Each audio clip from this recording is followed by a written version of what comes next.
स्वागत है आप सभी लोगों का व्यास एकेडमी में। आप सभी से अनुरोध है कि व्यास एकेडमी इस चैनल को आप लोग सब्सक्राइब करिए, लाइक करिए और अधिक से अधिक शेयर करिए ताकि हमारे भी मनोबल बढ़ सके, बढ़े, जिससे हम और अच्छे से अच्छा यहाँ पे आपको दे पाए। दूसरी बात यह है कि आप सभी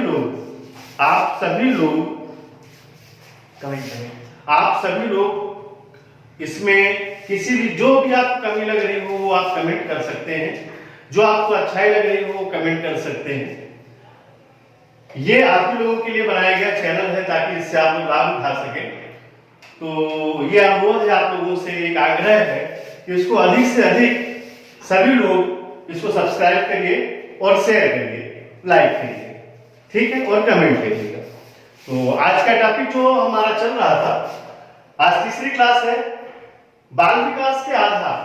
बाल विकास के जो आधार हैं, हमने उनमें आपको 4 नाम गिनाए थे। 4 नामों में सबसे पहले कोलबर्ग थे, फिर मैकडूगल थे, फिर जीन प्याजे थे, फिर वाइगोत्स्की थे। तो आज हम लोग जीन प्याजे के विषय में पढ़ रहे हैं। जीन प्याजे ने, जैसे कि आप सभी लोग देख रहे हैं कि जीन प्याजे ने जो सिद्धांत दिया उसे बोला गया संज्ञानात्मक विकास का सिद्धांत, ठीक है, उसे बोला गया संज्ञानात्मक विकास का सिद्धांत। अर्थात जीन प्याजे ने क्या किया, अपनी थ्योरी में आधार किसको बनाया, संज्ञान को। और संज्ञान का मतलब देखिए, मोटे शब्दों पे फिर मैं कह रहा हूं कि यहां पे आपको कुछ शब्द ऐसे दिखाई देंगे या ऐसे मिलेंगे जो बहुत कठिन है, लेकिन उनके अर्थ सरल है। संज्ञान का सीधे से मतलब है कि बच्चे का कुछ जानना, समझना। किताबी भाषा पे मत जाइएगा, जो मैं आपको बता रहा हूं ये भी व्यवहारिक भाषा में मैं आपको बता रहा हूं, किताबी भाषा में नहीं बता रहा हूं। तो व्यवहारिक भाषा में आप समझिएगा, प्याजे ने अपने संज्ञानात्मक विकास के सिद्धांत को 2 भागों में बांटा है। एक पहला भाग है जिसके अंतर्गत 3 प्रत्यय या 3 चीजें आती हैं, जिसमें पहला है स्कीमा, दूसरा है अनुकूलन, तीसरा है संतुलन। यहां पे अनुकूलन के 2 पार्ट हो जाते हैं या 2 उप अवस्थाएं हो जाती हैं, आत्मीकरण और समायोजन। मेरे साथ देखिएगा जरा सभी लोग। सबसे पहली जो पहला भाग है और उसकी पहली अवस्था है वो स्कीमा है, पहला प्रत्यय। दूसरा अनुकूलन। अनुकूलन के 2 उप अवस्थाएं हैं, आत्मीकरण और समायोजन। तीसरी चीज है संतुलन। तो हम सबसे पहले तो यही याद कर लेंगे कि ये स्कीमा, अनुकूलन और संतुलन बाल विकास के किस सिद्धांत से संबंधित हैं। तो किस सिद्धांत से संबंधित है, जीन प्याजे के संज्ञानात्मक विकास से, ठीक। अब जरा हम एक चीज को देख लेते हैं, क्या है स्कीमा, क्या है स्कीमा। आपको फिर एक कठिन शब्द मिला, लेकिन स्कीमा का मतलब बड़ा सरल है। जब बालक या बच्चा एक अवस्था से दूसरी अवस्था में प्रवेश करता है तो उसमें कुछ मानसिक और बौद्धिक परिवर्तन आते हैं, कुछ उसमें मानसिक और बौद्धिक परिवर्तन आते हैं। और ये परिवर्तनों का आना, ये अवस्था जो है, ये क्या कहलाती है, स्कीमा। मेरे साथ याद करिए सारे लोग कि जब हम एक अवस्था से, बालक जब एक अवस्था से दूसरी अवस्था में जाता है तो बालक में कुछ मानसिक और बौद्धिक परिवर्तन आते हैं। यही अवस्था क्या कहलाती है, स्कीमा कहलाती है। आपसे एग्जाम में यही पूछ रहे हैं आपसे कि बालक एक अवस्था से दूसरी अवस्था में प्रवेश करता है तो उसमें कुछ मानसिक और बौद्धिक परिवर्तन आते हैं, यह अवस्था क्या कहलाती है। तो आपको आंसर क्या दे देना है, स्कीमा, ठीक है। फिर देखते हैं जरा हम लोग अनुकूलन के बारे में देखते हैं। अनुकूलन एडजस्टमेंट समझ रहे हैं।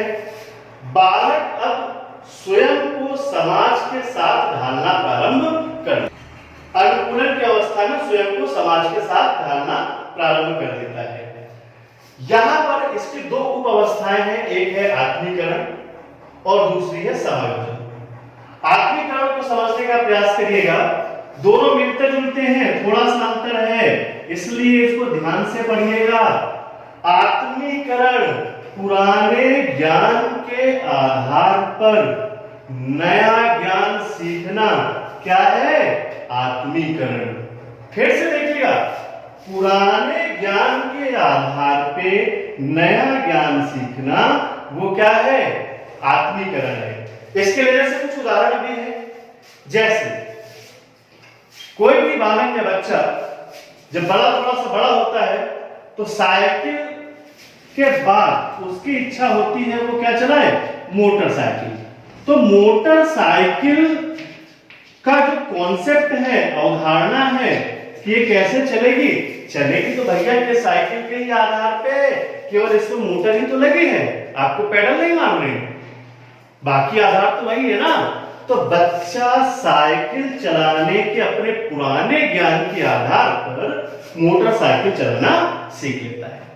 ठीक है, मान लीजिए भाषा आपको हिंदी आती है और आपको संस्कृत सीखना है, तो हिंदी भाषा संस्कृत सीखने में आपको बहुत मदद करेगी। यानी हिंदी पुराना ज्ञान हो गया, इसके आधार पे संस्कृत सीखना नया ज्ञान। बात करते हैं बिल्ली। मान लीजिए कोई छोटा बच्चा है, उसने पहले एक काली बिल्ली देखी, ठीक है, और उसके बाद उसने काली बिल्ली देखने के बाद में उसी थोड़े समय बाद उसने कैसी बिल्ली देखी? सफेद बिल्ली देखी। जब काली बिल्ली देखी तो बच्चे के मन में एक चित्र बन गया जो उसने आत्मसात कर लिया। अब वो सफेद बिल्ली भी देखता है तो तब भी वो उसे बिल्ली ही कहता है, अब रंग का प्रभाव नहीं पड़ रहा है। ठीक है, चूंकि उसको पुराने ज्ञान के आधार पे नया ज्ञान सीख लिया। अब यहां पे इसका अनुकूलन का एक दूसरा पार्ट है समायोजन। समायोजन क्या है? समायोजन भी बहुत सरल है। आपका समायोजन आत्मीकरण से मिलता जुलता ही है। समायोजन पुराने ज्ञान में सुधार करना, पुराना ज्ञान गलत लगे तो उसमें नया ज्ञान जोड़ना, ये सब क्या है? समायोजन। छोटी कक्षाओं में बच्चों को हम कॉन्सेप्ट या अवधारणात्मक उनको हम चीजों को सीधे से रखवाते हैं और सीधे से याद करने के लिए कह देते हैं। जैसे जैसे बच्चे की समझ विकसित होती है वैसे वैसे ही बच्चा क्या करता है? अपने जो पुराना ज्ञान बताया गया था उसमें सुधार कर लेता है। जैसे मैं उदाहरण देता हूं, समायोजन में देखिएगा, समायोजन में यहां पे जब बच्चा छोटा होता है तो उसको बताया ये जाता है समायोजन में कि पृथ्वी कैसी है? पृथ्वी गोल है। लेकिन जब वो बड़ी कक्षाओं में पहुंचता है तो उसे बताया जाता है कि पृथ्वी गोल तो है लेकिन ध्रुवों पर चपटी है। अब आप बताइए, ये बच्चे को केवल और केवल एक बेसिक नॉलेज के लिए दिया गया था, अब उसको स्पष्ट किया जा रहा है कि वास्तविक स्थिति क्या है।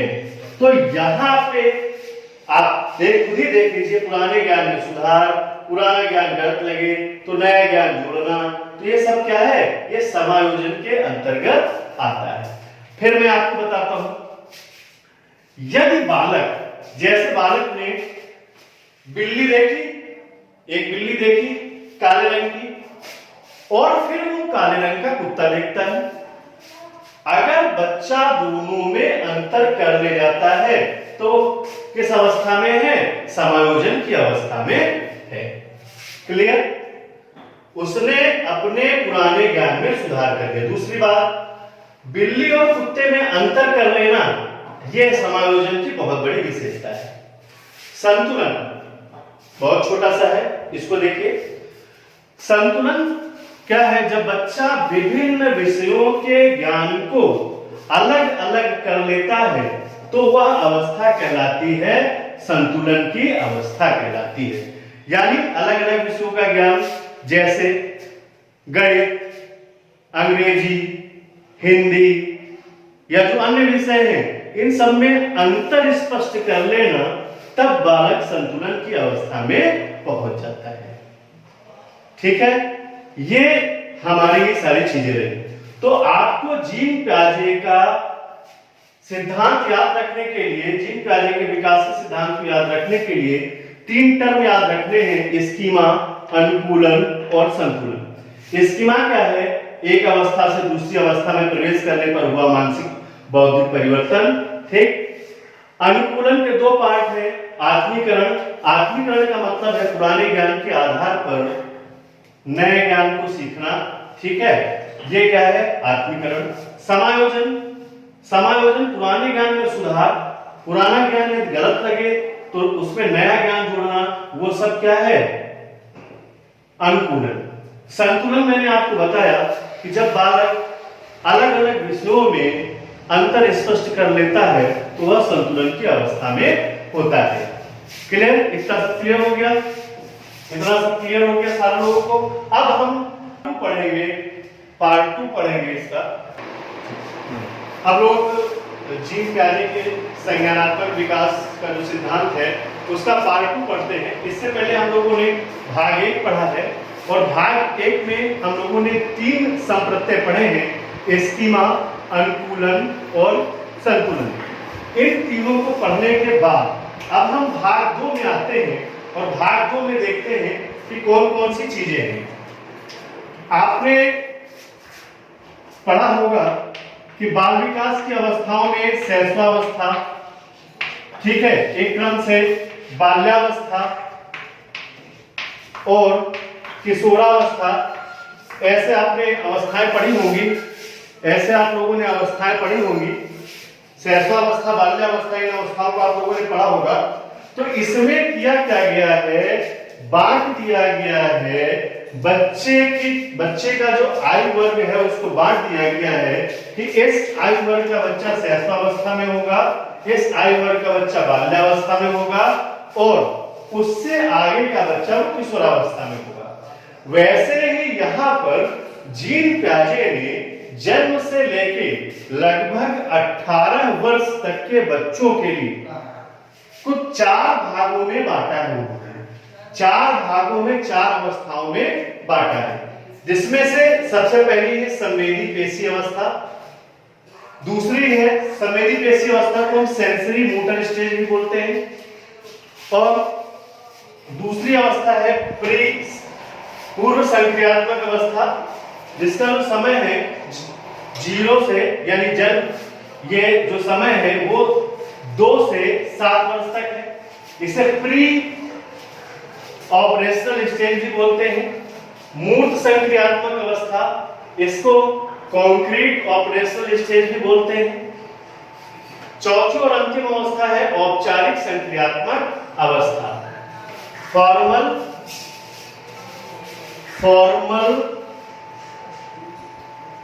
स्टेज। ठीक है, फॉर्मल स्टेज भी इसको बोलते हैं हम लोग। अब यहाँ पे देखिए इसका जो आयु वर्ग माना गया है 11 से 18। तो आप देखिए हम लोग यहाँ जन्म से शुरू हम लोगों ने किया और 18 वर्ष तक इन चारों अवस्थाओं के विषय में हमें पढ़ना है। हर एक अवस्था की यहाँ बहुत घबराना नहीं है। देखिए जो व्यवहारिक भाषा में आप पढ़ लोगे वो आपको हमेशा याद रहेगा।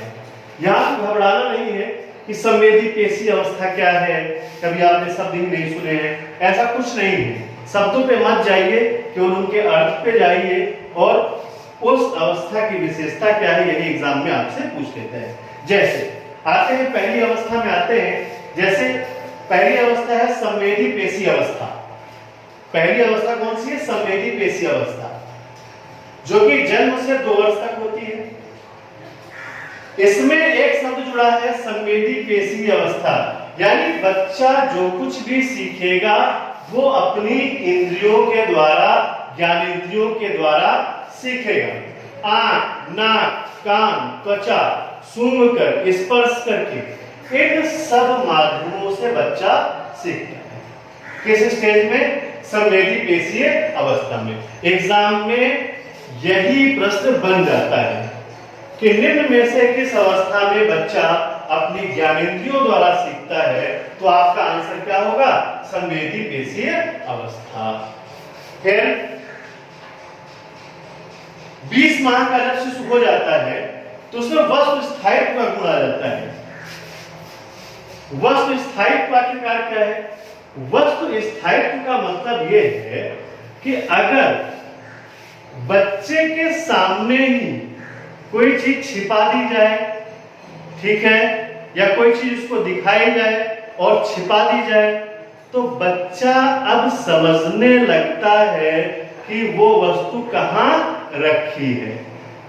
इसी तरह वो अपने खिलौने के बारे में जानता है कि ये मेरा खिलौना है। वो अपनी दूध की बोतल को पहचानने लगता है कि ये मेरी दूध की बोतल है।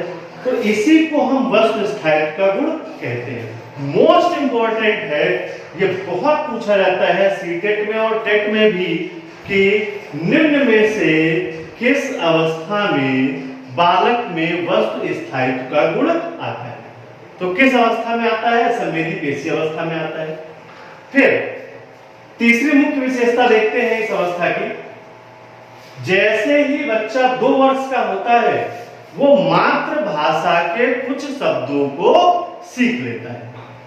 उसके आसपास जो वातावरण है, जो शब्द बोले जा रहे हैं, बच्चा वो सीख लेता है, उसको सिखाने की आवश्यकता नहीं पड़ती। यहां से प्रश्न बनता है कि निम्न में से या जीव कार्य द्वारा दी गई संज्ञानात्मक विकास की अवस्था में बालक मातृभाषा के शब्द किस अवस्था में सीखता है? तो संवेदी पेशीय अवस्था में। इसको आपको केवल याद करना है, सबको अलग अलग रखना है, और आप ऐसे ही कॉपी पे लिखेंगे, ऐसे ही कॉपी पे लिखेंगे और ऐसे ही आप याद करेंगे ताकि अंतर स्पष्ट रहे। ठीक है।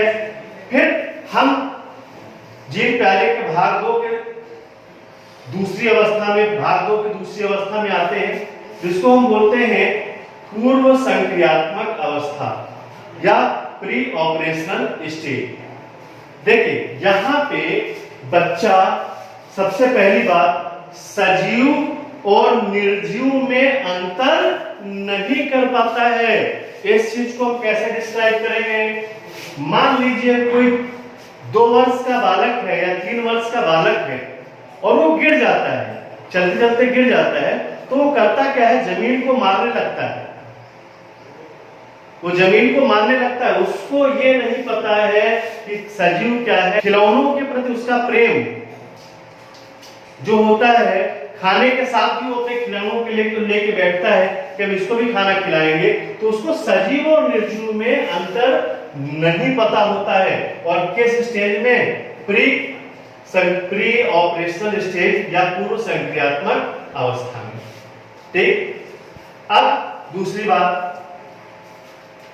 पूर्व संक्रियात्मक अवस्था की दूसरी विशेषता यह है कि बालक अपने द्वारा किए गए सभी कामों को सही मानता है। वो बड़ों की नजरों में चाहे गलत हो, लेकिन वो अपने द्वारा किए गए प्रत्येक कार्य को सही मानता है। क्यों? क्योंकि फिर से वही बातें आ गई कि नैतिकता का विकास पूर्ण रूप से नहीं हुआ है। तो यहां पर आप देखिए, यहां पर बच्चा स्वकेंद्रित और स्वार्थी हो जाता है। वह अपने समझ से ही कार्यों को करता है। दूसरी बात महत्वपूर्ण विशेषता है, आपने देखा होगा अगर छोटे बच्चों को कुछ 10-20 सिक्के दिए जाएं और एक तरफ एक 100 का नोट दे दिया जाए, तो बच्चे नोट नहीं लेंगे, क्या लेंगे? वो 10-20 सिक्के हैं वो लेंगे। बच्चे पैसों में अंतर स्पष्ट नहीं कर पाते। साथ में इसी अवस्था में, पूर्व संक्रियात्मक अवस्था में, बच्चे भार, ऊंचाई और दूरी का अनुमान भी नहीं लगा पाते हैं। तो भैया प्रश्न बनेगा सीटेट में कि निम्न में से जीव कार्य की संज्ञानात्मक विकास की किस अवस्था में बालक भार, ऊंचाई, दूरी, लंबाई या पैसों में अंतर स्पष्ट नहीं कर पाता है। तो कौन सी अवस्था है? पूर्व संक्रियात्मक अवस्था है, मोस्ट इंपोर्टेंट। फिर देखते हैं, अभी एक चीज में अंतर स्पष्ट रखिएगा इससे पहले आपने एक अवस्था पढ़ी संवेदी पेशीय अवस्था। मातृभाषा के शब्द कब है? संवेदी पेशीय अवस्था में। जबकि दूसरी भाषा वो किस अवस्था में सीखता है? पूर्व संक्रियात्मक अवस्था में। दोनों में अंतर स्पष्ट रखिएगा, क्योंकि दोनों एक जैसा कुछ लग रहा है, क्योंकि दोनों जगह पे भाषा आया है। तो मातृभाषा वो कहां पे होगा? संवेदी पेशीय अवस्था में, ठीक है, 2 वर्ष के आयु में। और दूसरी भाषा जब 2 से 7 वर्ष के बीच में होगा, तब बालक दूसरी भाषा सीखना प्रारंभ करता है। चलिए आगे चलते हैं, देखते हैं मूर्त संक्रियात्मक अवस्था। मूर्त मतलब जो चीजें हमें दिखाई देती है, मूर्त संक्रियात्मक अवस्था। अब बालक में थोड़ी समझ विकसित हो जाती है। 7 से 11 वर्ष का बालक हो गया तो मानसिक अवस्था में भी परिवर्तन आया। तो बालक जो गिनती या संख्या का बोध हो जाता है, अब वो 1 2 3 4 5 या 1 2 3 4 5 या कोई संख्या आप छोटी लिख दें, बहुत बड़ी नहीं छोटी संख्या लिख दें, तो बच्चा वो बता सकता है। यानी संख्या का बोध किस अवस्था में होता है? मूर्त संक्रियात्मक अवस्था में। फिर देखिएगा जब बच्चा छोटा होता है, जब बहुत छोटा बच्चा होता है, जन्म के समय से ही क्या वो रिश्तों को समझता है कि कौन मेरे माता है, कौन मेरे पिता, कौन माता पिता बहन भाई, इनको समझता है? नहीं समझता है। बच्चा केवल इतना उस समय समझता है जन्म के समय कि जो उसको प्यार करता है बच्चा उसी के पास जाता है। ये तो व्यवहारिक सभी लोगों ने देखा होगा, ठीक है। यहां पे रिश्तों की समझ का विकास हो जाता है। अब बच्चा जानने लगता है कि नहीं ये मेरा भाई है, ठीक है, ये मेरी बहन है, ये मेरे पिता है, ये मेरी माता है। यानी अब रिश्तों की समझ उसमें विकसित होने लगती है। अब वो दीदी, दादा, पापा, मम्मी जैसे शब्दों का प्रयोग करने लगता है, ठीक है।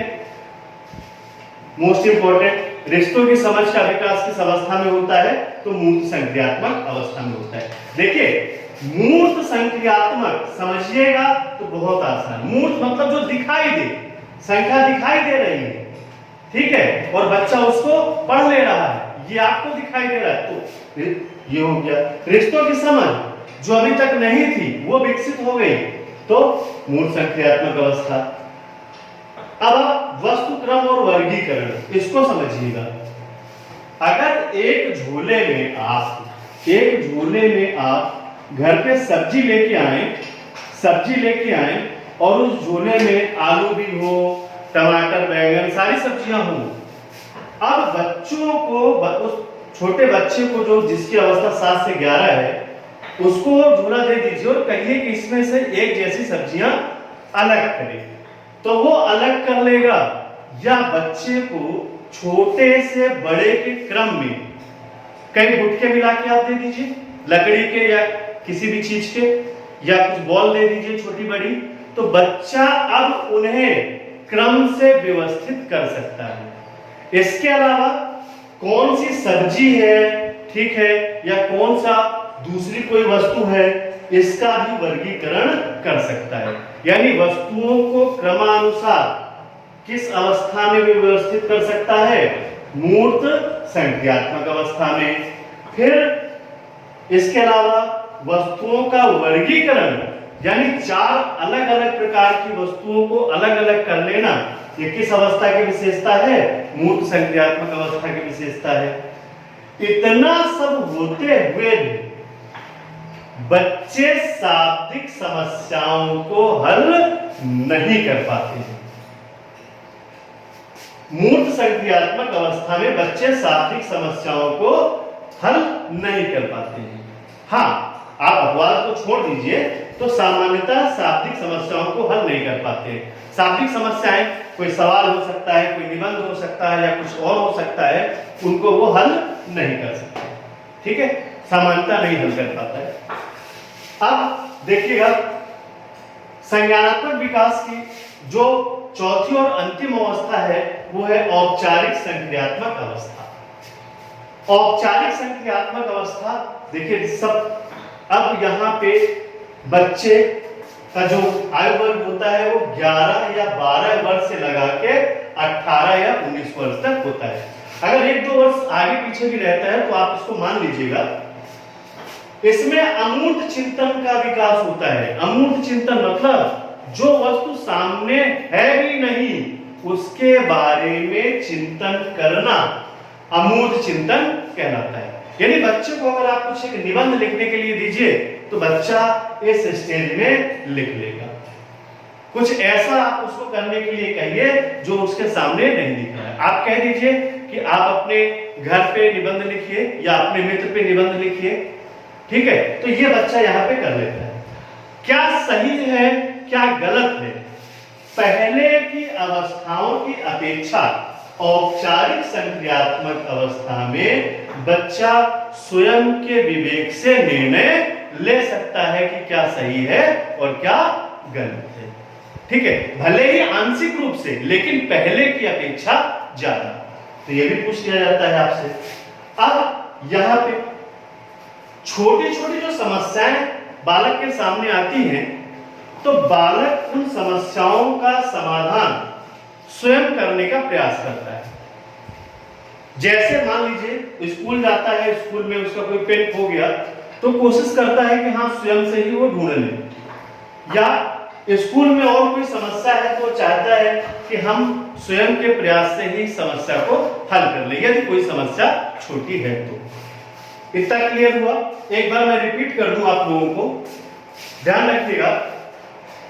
जीन प्याजे का जो संज्ञानात्मक विकास का सिद्धांत है इसके 2 भाग में, पहला भाग जिसको हम 3 अवस्थाओं में डिवाइड करते हैं, एस्कीमा, अनुकूलन और संतुलन, ठीक है, उनके बारे में हम लोगों ने पढ़ा।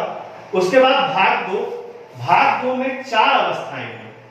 सीटेट में प्रश्न पूछा गया था जीन प्याजे द्वारा दिए गए संज्ञानात्मक विकास के सिद्धांत की कुल कितनी अवस्थाएं हैं, तो कितनी अवस्थाएं? 1, 2, 3 और 4। ध्यान रखिएगा 4 अवस्थाएं हैं। संवेदी पेशीय अवस्था, पूर्व संक्रियात्मक अवस्था, मूर्त संक्रियात्मक अवस्था और औपचारिक संक्रियात्मक अवस्था। ठीक है, समझ में आया? आप लोगों से एक बार फिर से अपील है कि आप सभी लोग व्यास एकेडमी 12 बंकी इस चैनल को सब्सक्राइब करिए, लाइक करिए और अधिक से अधिक शेयर करिए, जिससे बच्चों का भला हो सके और हम लोगों का मनोबल भी बढ़ सके। धन्यवाद।